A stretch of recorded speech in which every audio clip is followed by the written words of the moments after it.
Plot twist and horror, such a perfect match that all of us, I'm sure, have our own favorite twist that we've ever seen across all of horror media. I wish I could shake that crazy feeling of being watched. Whether it's the classic he was dead the whole time, or the reveal that our main character that we've been rooting for the entire time is actually the villain. The question that always comes to my mind is, what is the greatest twist in all of horror? I'm gonna wake up in a minute, I know it. I'm gonna wake up. Which is why I'm here with this new series to finally figure it out. Time to wake up now. With your help, of course. I'd like to wake up.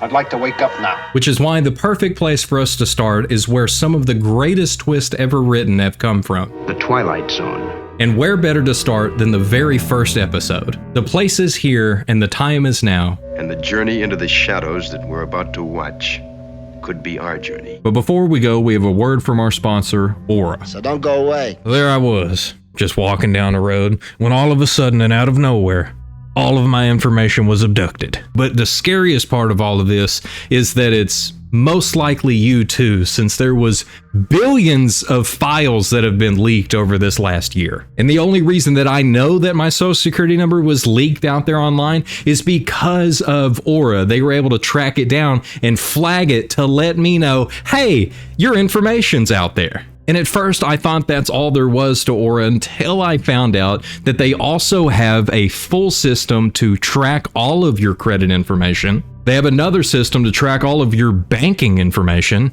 They have a whole other system built in so that way they can help you with spam calls and spam text. And of course, my favorite is the built-in VPN, so that way you can change your location and watch stuff from all over the world while you're also being protected wherever you are. If you're worried about any of your information already being out there, luckily with my link down in the description, aura.com/poltergibbst, you'll be able to use the 14-day free trial to test and see if it's actually out there or not. So hopefully it's not too late and you'll be able to come with me right back down the road and stop worrying about somebody trying to abduct you and all of your information. And we can just head right back to the video. So the episode starts with the classic narration from Rod Serling, even though that wasn't the original plan. Now, while I obviously wanted to dress up and shoot the video this way, Rod Serling did not want to do the series the way that it ended up with him narrating. His original plan was to get Richard Egan because of his voice. I mean, listen to this. What's your plan? To cut humanity out? Are you anti-people and anti-life? Even going as far as to say it's Richard Egan or no one, it's Richard Egan or I'll do the thing myself, which is exactly what happened. We see a man walking down the road in his full coveralls as though maybe he's military or a mechanic or, I guess, an electrician, as he hears music coming from a nearby cafe and makes his way over to it. But when he walks inside, there's no customers, there's no staff, there doesn't seem to be anybody around. Say, I noticed there's a town just up the road. What's the name of it? So when he doesn't get a response, he immediately jumps the counter to see if there's anybody in the back. I got a customer out front. But surely with the music playing and even the kettle already going on the stove, somebody must be here. And so he begins to yell his order out loud, telling them that he just wants some Lemonade. I guess it's kind of good that nobody's around whenever he goes to reach for a coffee cup and accidentally knocks this clock over. See that? Yeah, the clock says 6:15, which will be important later. I'm sure the owners are probably going to be pretty upset because not only did he break their clock, but he also just walked into the kitchen and got himself something to drink. But it's interesting because he's been having to yell over the music this entire time, but whenever he breaks the clock, the music stops. But he still continues to yell that he is there, he is a cash customer, and he has $2.85, American money. And this is what causes him to realize that he is American. We got that much settled, I'm an American. As this causes him to think out loud that he actually doesn't know who he is. What he does know is, I got $2.85 and I'm hungry, that much is established. But what he hopes as he walks back to the front is that he's gonna wake up any minute now. And since there's no response from anywhere within this cafe, he makes his way out the front, making sure to turn the sign over to closed and wandering his way into town. And it must have taken him a little while because as soon as he gets there, we actually hear the clock tower chime that it's now 7. Is it 7 a.m.? Is it 7 p.m.? We're not sure. But what we can see is that there's also nobody here because he can't find anybody walking around the street. He can't find anybody in the shops. But whenever he turns around from looking in the bakery, he does see a woman across the street sitting in a van, telling her as he begins to walk over that it's weird, but I haven't seen anybody around. Maybe they're all asleep or something, but, well, literally, there hasn't been a soul. Even going as far as to clarify to her that he's not crazy, but when he woke up this morning, Well, I didn't exactly wake up. I just... sort of found himself walking down the road. And believing that he might have amnesia or something, he asked if there's a doctor anywhere around because he needs some help. And whenever he goes to actually open the van door, she falls out on the ground. Because all she really is a mannequin sitting outside of a mannequin store. I think his response is interesting because instead of freaking out or getting mad, he just laughs and sits down next to her and begins to talk to her. Even though he said a second ago, I'm not crazy. Look, I don't want you to think I'm nuts or anything. It's nothing like that. Certainly acting a little crazy. Sorry, madam. I can assure you that at no time did I mean to be so upsetting. Then instead of leaving her there, he actually puts her back in the van, walks inside of the back of the store where there's more mannequins, but there's still no people. And he has a pretty smart idea thinking maybe the van will actually be his way out of here so he can find somebody to figure out who he is. But of course there's no keys. You haven't got the ignition key, have you, Dal? And it's just then that the phone across the street begins to ring as he runs over thinking this might be his way to get help. But since there's also nobody on the line, he tries to reach the operator. Operator! Pause. There's a mistake. There's a guy right there. He's not alone. He's not alone. It's fine. It's fine. But even the operator doesn't seem to be able to actually respond to what he's saying.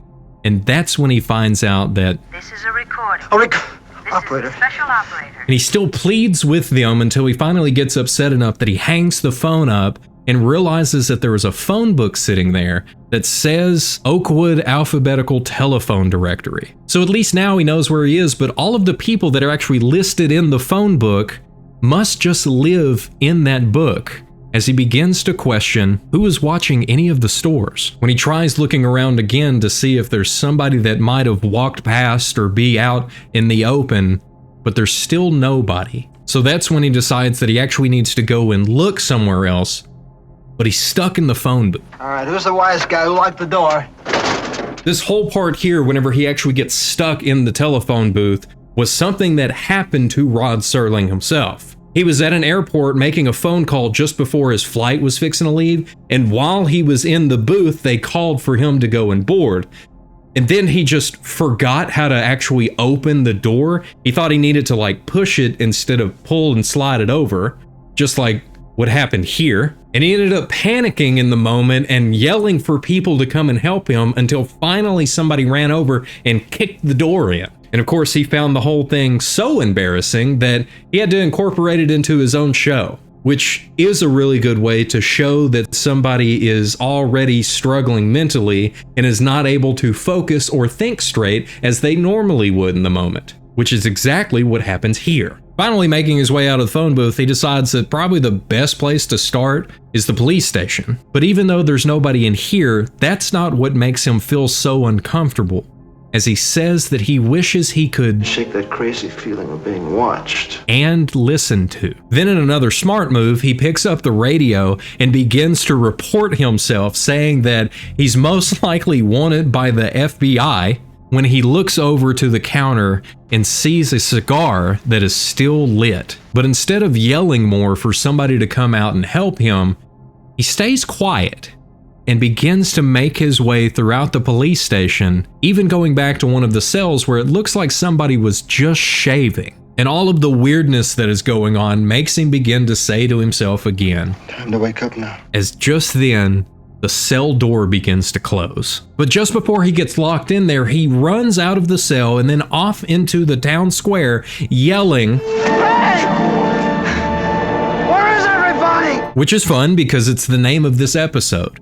But also, this looks familiar, right? Like the whole town square, the way everything's set up, should look familiar because it's from Back to the Future. It's the same set that they used, as well as To Kill a Mockingbird and many other sets throughout the decades. Some time passes and he's a bit more calmed down now as he's walking around the town still looking for anybody whenever the clock tower chimes again, scaring him into the front of a store. But instead of it chiming 8 o'clock, it only chimes 4 times, telling us that he has now been there for hours. I guess that means that he's also pretty hungry, so he makes his way into the drugstore that he's standing in front of to get him a sundae. Anybody want a Sunday? And this is the moment that he finally sees somebody else for the first time. Problem is, it's him. I'm sorry, old buddy, I don't recollect the name. As he talks to himself about the nightmare that he's currently having and begins to quote Ebenezer Scrooge, telling his own reflection that he must just be something that he ate last night, and now that he's had it, I'd like to wake up.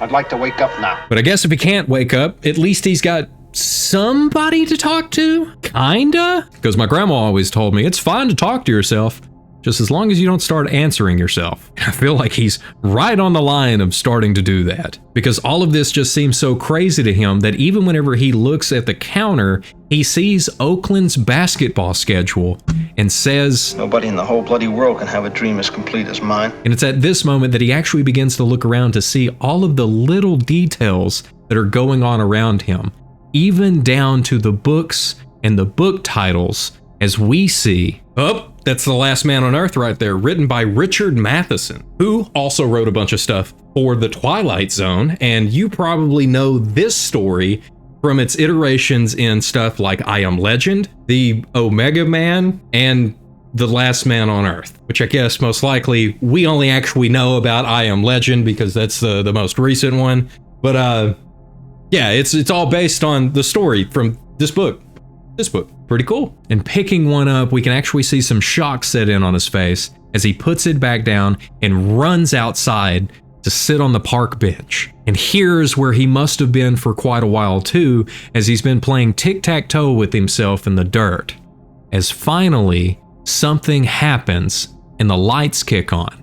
And it's not just the town lights that come on, but it's also the movie theater that is now fully lit up, as he begins to make his way over to it. And it's outside that he actually sees the movie poster for the movie that's showing called Battle Hymn, that it finally clicks with him that he's Air Force, I'm Air Force. And it's funny, since this is in black and white, I thought that he was going to be wearing green for his coveralls, but whenever I looked it up, Air Force had already switched over to their Air Force Blues. So I kind of lucked out because this is all they had when I was buying these. And he thinks that he is also lucked out, as now he has realized a little bit of who he is, and he runs inside yelling that he's Air Force. But there's still nobody there. And now he's got to figure out, what does that mean and what happened? Was there a bomb? That must have been it, a bomb. But he's smart enough to know that all of the buildings are still standing. There's just nobody here, so it couldn't have been that. And it's just then when he's trying to figure out what in the world's happening that the movie actually kicks on. Who's up there? Who's running the pictures? Making him run up to the film booth to see who turned on the movie, but it's still just him. And after this scary realization, he runs back downstairs and actually runs straight into a mirror because he's not doing very good and he is outside of his mind at this moment. And the only thing that he can think to do is run. And as he sprints down the road and then onto the sidewalk, he trips over a bike where whenever he looks up at the optometrist office, he sees an eye, which plays more into the feeling that he had of being watched earlier as he gets up, scared for his life, and runs to the nearest stoplight and begins hitting the button as he's yelling, Please, somebody help me. Help me, please, somebody help me. It's at this moment that we see a room full of men who are, in fact, watching what is happening to him. Please, somebody help me. Somebody's looking at me. Somebody's watching. But not watching him in the town, instead on a screen. Somebody's looking at me. Please help me. Help me. As we see that he is strapped into a chair and has wires hanging off of him, So they're able to track exactly what is going on with him. So finally, having seen enough, the general stands up and says, Clock him. Somebody help me! Get him out of there. Help me! Quick. Help. as a group of a bunch of military men run across there to a little box sitting in a warehouse and open it up as we see Sergeant Mike Ferris. As we also see a clock inside the room that he is banging his hand against and has now broken the glass on it. I told you that clock at the beginning was important because this one here also says 6:16, which is intentional because it's to imply that everything that we just saw happened within a minute, just as a dream normally will. As they finally get him unwired and out of the chair and loaded up on a stretcher, we then see a group of men making their way over as the press finally comes in to begin to ask questions about what happened. Delusions, I think. He's coming out of it now. And it's at this moment that we find out that he has been stuck in this box for the last 484 hours, 36 minutes. which is just over 20 days of being locked in this room with zero human contact. And we're finally told that the whole reason any of this happened was to simulate a Trip to the moon, several orbits, and return. But the problem is, this is 10 years before we made it to the moon, and it doesn't take that long to get to the moon. Like the Apollo 8 was able to go to the moon, orbit it 10 times, and make the return in 147 hours. But of course, they didn't know that back then.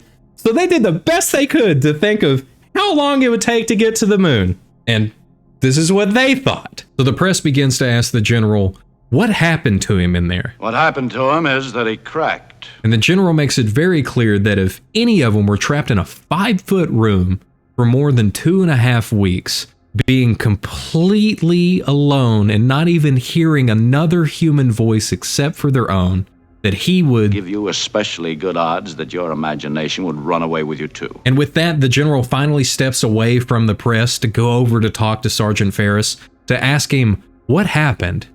Where did he think that he was? Place I don't want to go again, sir. A town. A town without people, town without anybody. This is when the doc clarifies that his mind had developed this nightmare because of the situation that he had been in for so long. That's because the big problem that they have is they're able to substitute stuff for food, stuff for physical movement, and even able to give him some movies so that way he doesn't get bored. But there's one thing that they can't simulate. Man's hunger for companionship. Ferris takes all of this in and says that next time it won't just be a box and a hanger. When the general tells him, No, Mike. Next time you'll really be alone. so as Mike is now carried off on the stretcher, they make it outside and he's able to see the moon. And he tells it, don't go anywhere because next time it'll be real. So don't go away. We'll be up there in a little while. As the scene stays focused on the moon, and we hear Rod Serling again saying, up there in the vastness of space, in the void that is the sky. Up there is an enemy known as isolation.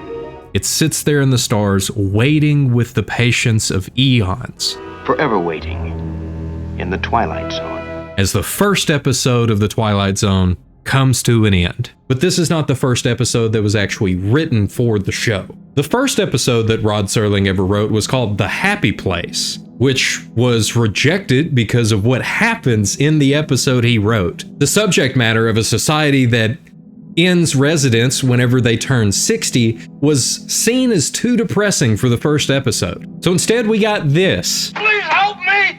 Help me! Pretty great episode, but now comes the question, how good is this twist? And I've come up with 5 different categories so that way we can rank each one out of 100 to see just how good this twist really is. So the first one is story, and how well does the twist serve the overall story? Because a great twist will work perfectly with its story, concluding certain points that have already been set up throughout the story and setting a foundation that all the rest of these will be based on. I think it serves the rest of the story extremely well. So much so that I would say this is one of the better written episodes of the entire series. It's like the idea of taking a daydream and stretching it out far more beyond what anybody would ever be comfortable with, making them say that it's Place I don't want to go again, sir. because on a rewatch you're able to appreciate the story even more with the full context of what's really going on, which is the exact reason I have to give this one a 91. And the second one is acting and how well the actor actually pulls off the scene, because everything else can be great and work perfectly, but if the actor is not good at what's going on, it's not going to be convincing and it's going to pull you out of it and it's all going to fall apart. And here, I think the acting is great, especially whenever it leads up to that twist and Mike is freaking out and hitting the button over and over again, yelling for somebody to help him. Help me, please, somebody help me. And it's especially interesting whenever you find out how Earl Holliman was feeling throughout this whole time. Earl Holliman here was running over 100-degree fever for the filming of the episode, which probably added to the realisticness of him running around sweating and being confused. I guess that's kind of how method acting works. I'd say it's definitely better than average, but I feel like I've seen better. Somebody's looking at me. Please help me. Help me. Not saying that I could do any better than this.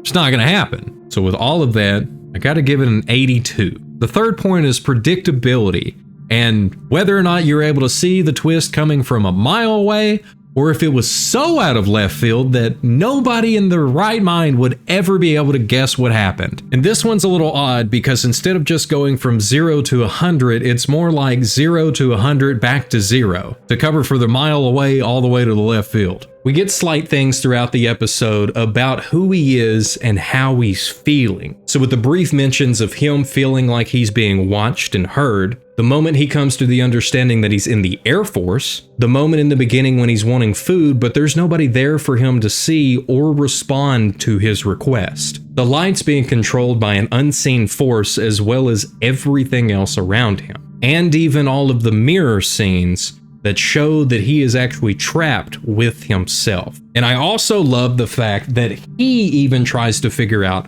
what happened, because the first thing that did come to my mind was, Was there a bomb?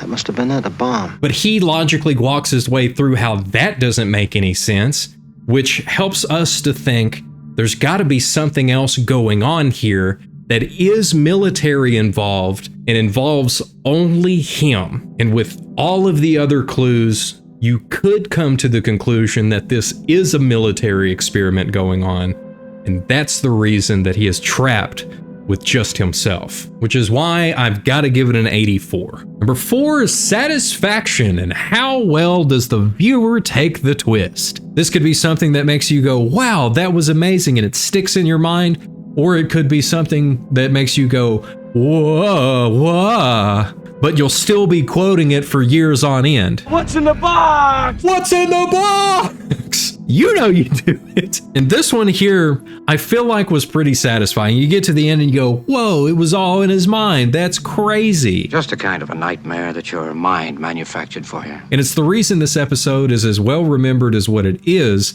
but I feel like there are some twists that could have been added into here to make it a little bit better. Now, there was an original script that Rod Serling wrote that I think would have worked a little better as far as the Twilight Zone goes. Because the idea was whenever they carry Mike away on the stretcher, they would find a movie ticket that he had taken earlier from the theater in his pocket, which would give a little more confirmation that it's not all just in his head, but that he actually went to the Twilight Zone. And he actually did restore this ending for the novel that he wrote called Stories from the Twilight Zone. But whenever Rod Serling went to talk to CBS about this whole thing, they said that they wanted the show to be more based in reality, which I just kind of wonder what happened to that, because this is the Twilight Zone. So while it doesn't quite give you that same feeling that you might get from what's in the box, it's still a pretty good payoff.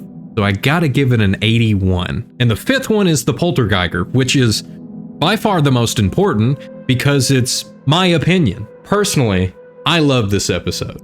It's always been in my top 10. It's one of the funnest ways to kick off a series. And it's something that I always end up recommending to people that haven't seen the show before, because I'm like, you can just start with episode 1 and it's going to be fantastic. It lets you know kind of what to expect with the series and how the twists work. And the twist here is pretty great. But I do think that that is part of the reason that it has lasted so long for me, is because this is how the show starts. And And if this episode would have been later on in the series, it probably wouldn't have been as impactful. The whole twist being that whenever you're trapped with your imagination for long enough, it can drive you insane, is pretty great, but at the same time, it doesn't have quite the impact that some of the other episodes have. Because there are some episodes in this show that literally made me change the way that I see the world. So while this is a fantastic way to start a show and the series, I gotta give it an 82. So when we take all of our scores and we average everything out, we get an 84 out of 100 because it's great. And I too would be willing to bet that if you were in Mike Ferris's shoes, that your imagination would run away with you too. And I guess as of right now, it's currently the greatest twist. That is, until the next episode where it might get dethroned. It's time enough at last. And while I have ideas on where to go with some more videos in this series, I would like to know what you would say is the greatest twist in all of horror. So let me know your thoughts down in the comments, and be sure to also check the description for my link so that way you can sign up for Aura, because it always helps out so much whenever you guys check out my sponsors. So if you do, thank you so much. And also thanks to all of the channel members, because I still can't wrap my head around the fact that y'all directly support me. That's amazing. And thank you for watching this video. I hope that even though it's a little different, that you still had a good time, and that you understand that this series is not just going to be the Twilight Zone, but it can be literally anything that you suggest. Whether it's a TV show, an anthology series, a movie, a short story, anything that you can think of, we gotta find the greatest twist that is out there. So once again, thank you for watching. I hope you have an extra blessed day, and I'll see you in the next one.